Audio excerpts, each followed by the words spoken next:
"We're terminating you effective immediately. Security will escort you out," he said without even looking up from his MacBook Pro, still logged into his first Zoom call of the day. The CEO's son. Day one in the big chair. Me, Kenneth Walsh, 48 years old, watching this kid who I'd mentored through college internships try to end my career with a script.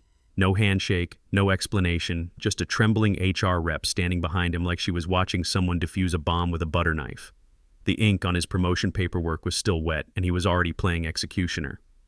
It was 8:15 a.m. on a Tuesday morning in Phoenix. I remember the exact time because I'd been checking my watch, wondering if this emergency meeting would make me late for the quarterly warehouse review. Turns out I wouldn't be making that meeting at all. Theodore Manning Jr. had his designer haircut perfectly styled, his Wharton MBA diploma freshly framed on the wall, and his disruptor confidence inflated like a balloon at a kid's party. He didn't ask questions. He didn't even blink, just read the line off his tablet, word for word. You could tell someone coached him, probably his father or some expensive consultant or the mirror in his corner office bathroom. I didn't flinch or argue. I stood up, adjusted my jacket, and handed over my badge with the kind of calm you learn after 22 years in logistics and 6 years in the Marines before that. He thought he was firing me, thought this was his big move to modernize Summit Transport Solutions. All I said was, "I want to do this right. Tell your father the board meeting in 2.5 hours should be interesting." Then I walked out, past the silent HR rep, past the security guard who looked more confused than concerned, past the framed photo of the founding team in the lobby that included me standing right next to Theodore Sr. when we opened our Phoenix headquarters back in 1998. I was 26 then, fresh out of the Marines, thinking I'd found a good place to build a career. Turns out I'd build something bigger than that. And hey, while I've got you here, if this already feels like the kind of corporate chaos that makes your blood boil, do me a favor, hit that subscribe button and give it a like. Not because I'm desperate, but because it really helps the team keep digging up these stories and showing what really happens behind those glass doors. You'd be surprised how often the person getting fired is the one holding all the cards. Now, back to our regularly scheduled takedown. See, Theodore Manning Jr. had no idea what he'd just triggered. None at all. He probably thought he was being decisive, showing leadership on day one, making the tough calls that would define his tenure as CEO. What he actually did was activate a legal protocol I'd written into our shareholder agreement 11 years ago, after his cousin tried to fire half our warehouse staff during a budget tantrum.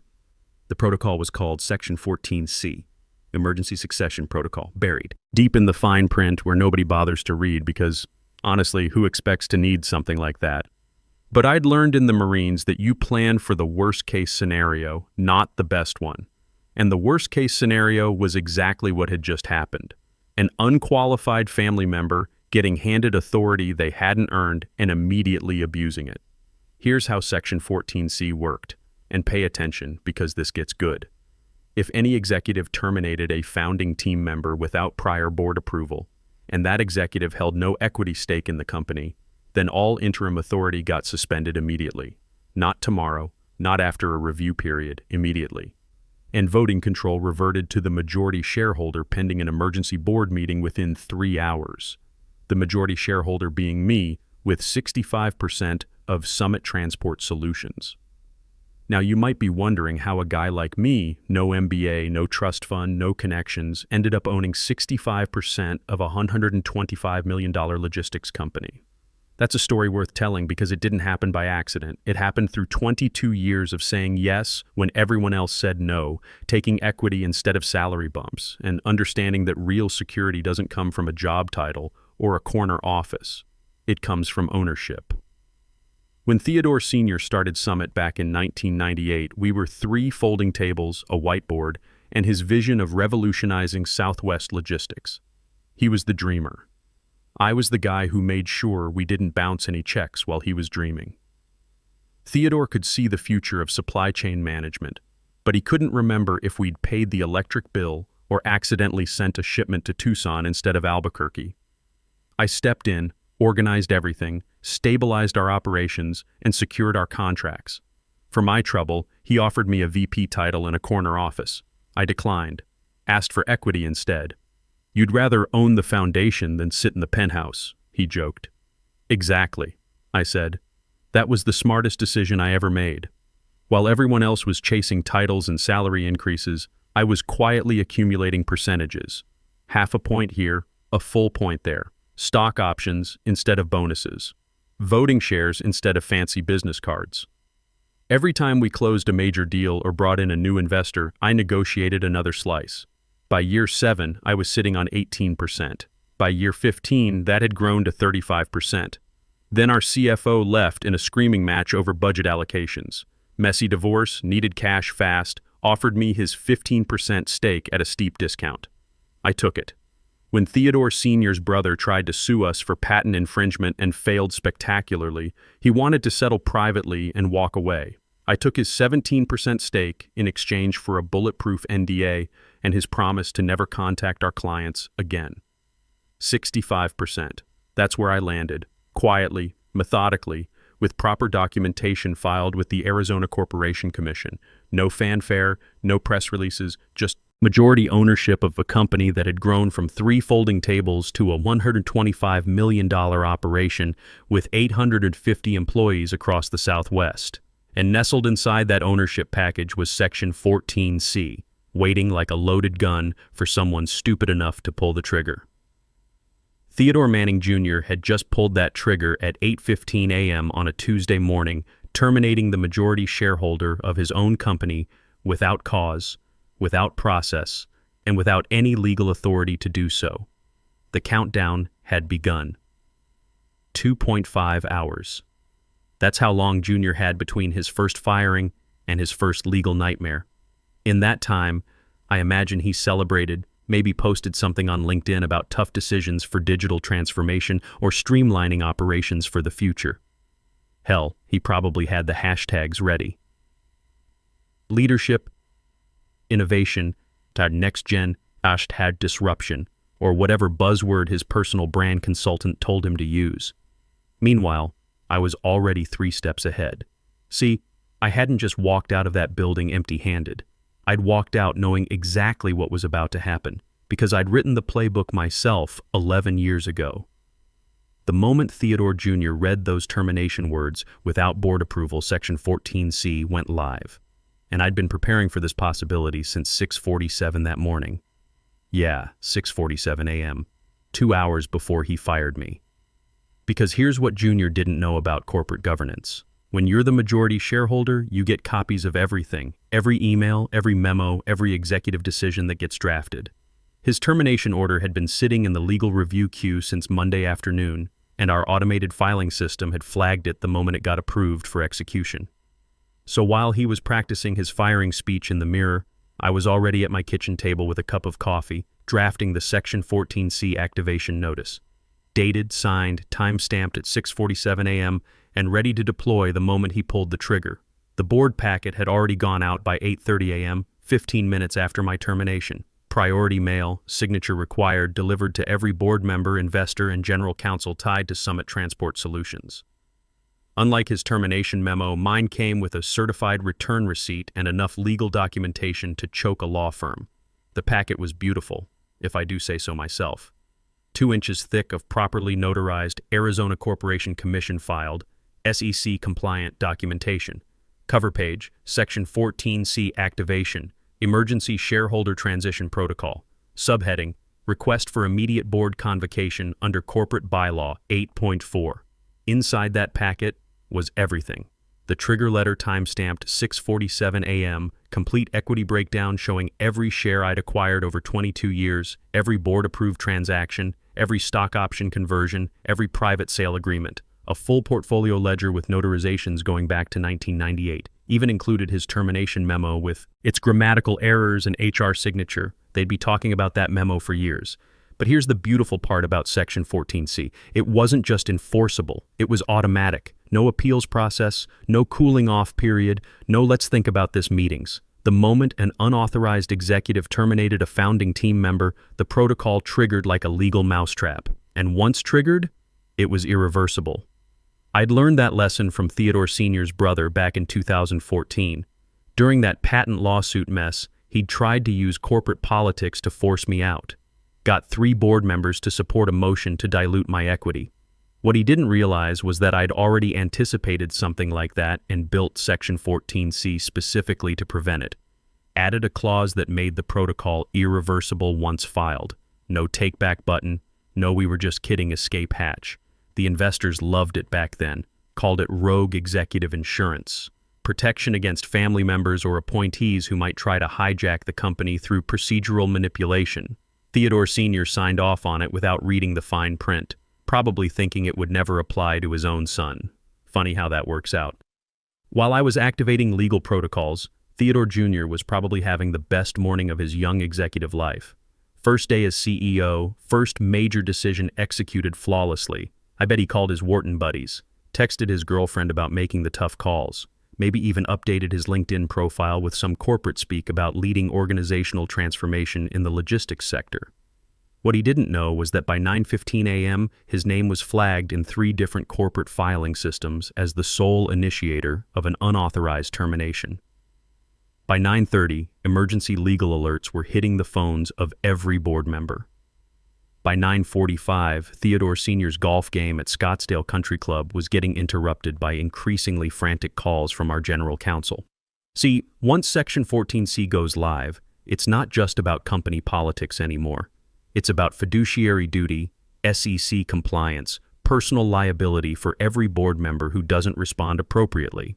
Their names were on corporate filings they hadn't reviewed in years, and suddenly they were all personally exposed to shareholder litigation if they didn't convene an emergency meeting within the mandatory 3-hour window. That window had started ticking at 8:15 a.m. They had until 11:15 a.m. to get everyone in the same room, or the protocol would automatically assume they were in breach of their fiduciary duties. After that, it got ugly fast. Personal liability, potential SEC violations, the kind of legal exposure that makes wealthy people very nervous very quickly. The phone calls started around 9:30. Board members canceling lunch meetings, skipping golf tournaments, calling their assistants to clear afternoon schedules. They weren't just annoyed, they were trapped. Because Section 14C didn't give them any choice in the matter. Once triggered, attendance at the emergency meeting was mandatory, not optional. Our CFO, Patricia Collins, was the first to call Theodore Sr., then our lead investor, Russell Parker, then our general counsel. By the 6th call, Theodore Sr. finally answered, and that's when the real panic set in. "Your son terminated Kenneth Walsh without board authorization," was how Russell Parker started the conversation, according to what I heard later. Section 14C is active. We have 90 minutes to convene, or we're all in breach of corporate governance law. The silence on that call apparently lasted about 10 seconds. Then Theodore Sr. asked the question that would haunt him for the rest of his life. Who gave him authority to terminate founding team members? Nobody, Russell replied. That's why we have a problem. Theodore Sr. was still wearing his golf clothes when he arrived at headquarters at 10:45 a.m., 30 minutes before the mandatory meeting time. Patricia Collins met him in the lobby with a copy of the Section 14C packet, and I'm told his face went white when he saw the thickness of the documentation.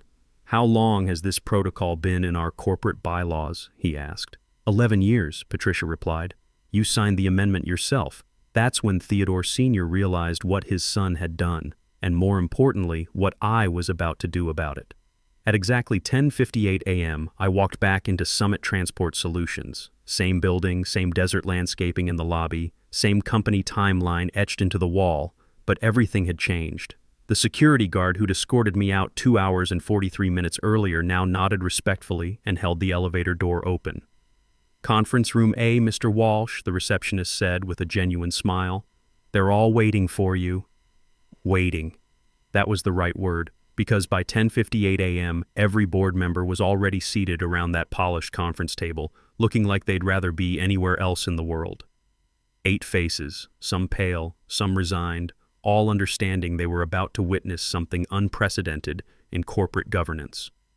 Theodore Sr. sat at the far end of the table, still wearing his golf shirt and cleats, looking like he'd aged a decade in the past hour. His usually perfect silver hair was disheveled, and you could see the panic in his eyes. This wasn't just about business anymore. This was about his legacy, his family name, and the son he'd handed a loaded weapon without teaching him how to use it safely. Russell Parker, our board chair, cleared his throat as I entered. "Kenneth, thank you for coming. I think we all understand why we're here." I hope we do, I replied, taking my seat. Not a guest chair, not some corner spot where terminated employees usually sit during exit interviews, but my chair. The one at the head of the table that I'd earned through 22 years of keeping this company profitable, while others played with organizational charts and mission statements. The general counsel, a nervous guy named Philip Carter, had the Section 14C documentation spread out in front of him like evidence at a crime scene. Per Section 14C of the amended shareholder agreement, this emergency session is now in order. The triggering event was an executive termination carried out by a non-equity appointee without prior board consultation or approval. Cut the lawyers speak, Philip, Theodore Sr. interrupted, his voice strained. Just tell us what this means. Philip adjusted his glasses. It means that as of 8:15 this morning, all executive authority exercised by Theodore Manning Jr. has been automatically suspended. Voting control has reverted to the majority shareholder pending this review. And the majority shareholder is? Russell asked, though everyone in the room already knew the answer. Kenneth Walsh, with 65% of outstanding shares. The number hung in the air like smoke. 71%, more than 2/3. Enough to do whatever I wanted with Summit Transport Solutions, including restructuring the entire executive team if I felt like it. That's when Theodore Jr. burst through the conference room doors, face flushed red, still clutching his iPhone like it was a lifeline. He'd probably spent the last 2 hours frantically calling his Wharton professors, his management consultants, anyone who might tell him how to undo what he'd done. "What's going on?" he demanded, looking around the room like he was searching for allies.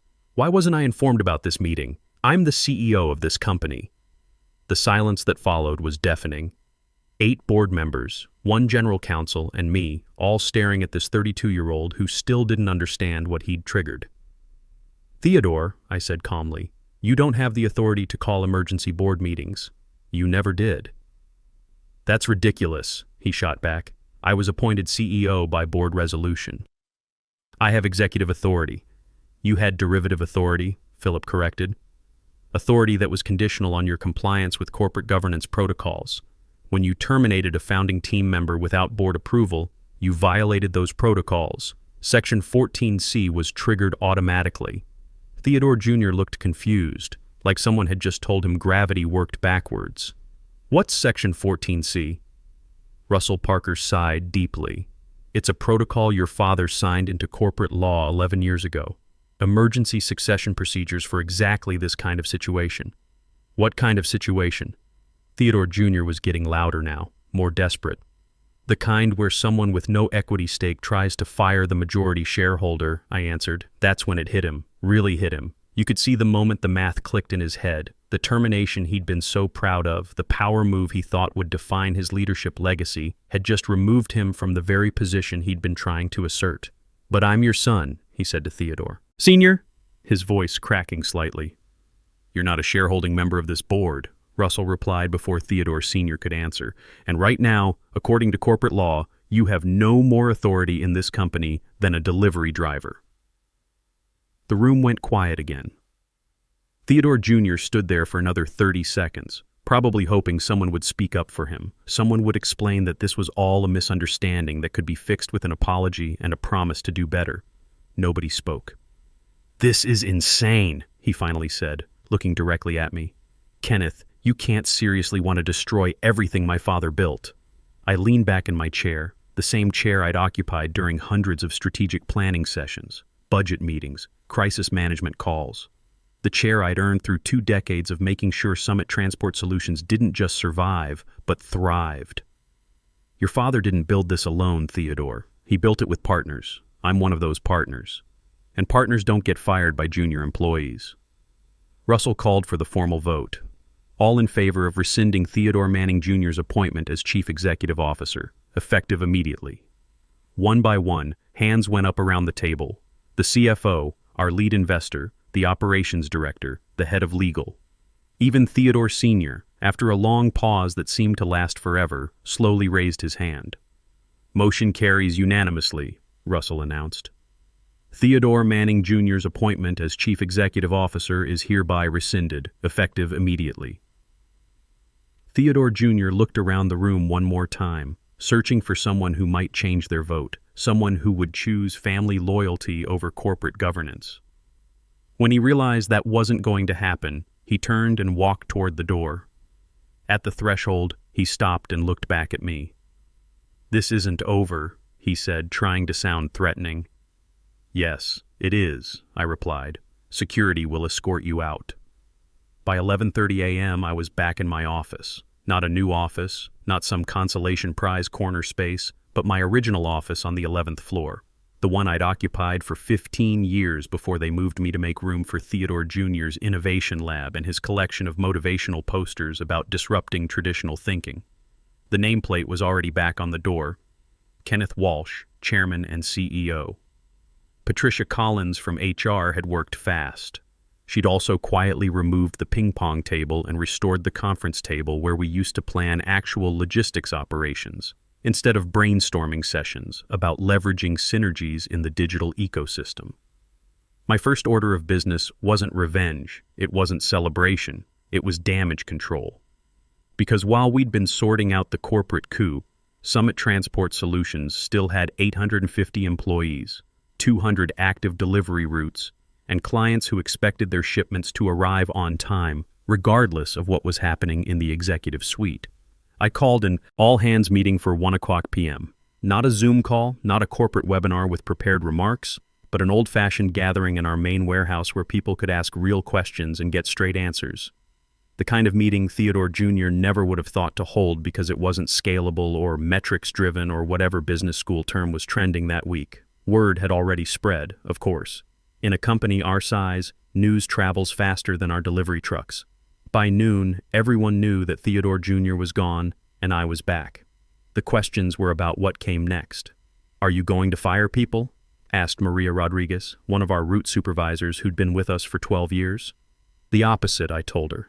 Junior had plans to automate half the warehouse operations and outsource our customer service to a call center in Oklahoma.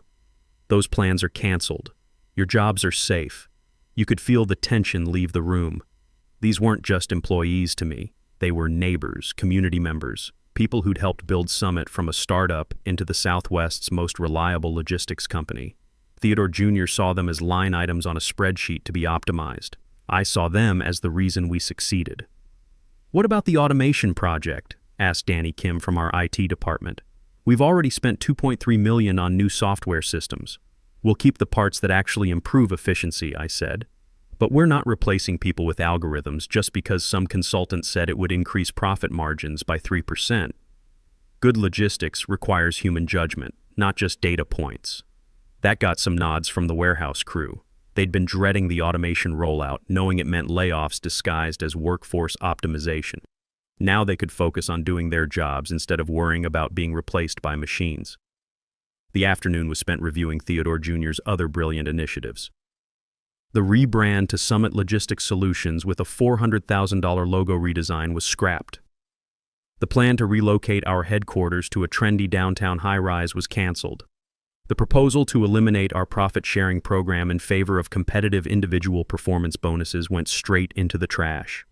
Instead, we went back to basics, the things that had made Summit successful before Theodore Jr. decided we needed to be more like Amazon or FedEx or whatever tech company was his inspiration that week. Personal relationships with clients, reliable service, fair wages for good work, making promises we could keep instead of disrupting industries we didn't understand. Theodore Sr. stopped by my office around 4:00 p.m. He looked exhausted, like he'd been carrying a weight for months and had finally put it down. "I owe you an apology," he said, settling into the chair across from my desk. "I should have seen this coming." "Your son isn't a bad person," I replied. "He's just young and overconfident. Happens to a lot of smart kids who get handed responsibility before they've earned wisdom. He could have destroyed everything we built, but he didn't. The company's fine. The employees are fine. We'll be back to normal operations by tomorrow morning." Theodore Sr. nodded slowly. "So what happens now?" "With the company structure, I mean." That was a fair question. I now controlled 65% of Summit Transport Solutions, which meant I could do whatever I wanted. Fire Theodore Sr., restructure the entire executive team, sell the company to our biggest competitor, The board would have to approve whatever I decided. You stay on as president, I said. Same job you've been doing for 25 years. I'll handle day-to-day operations and strategic planning.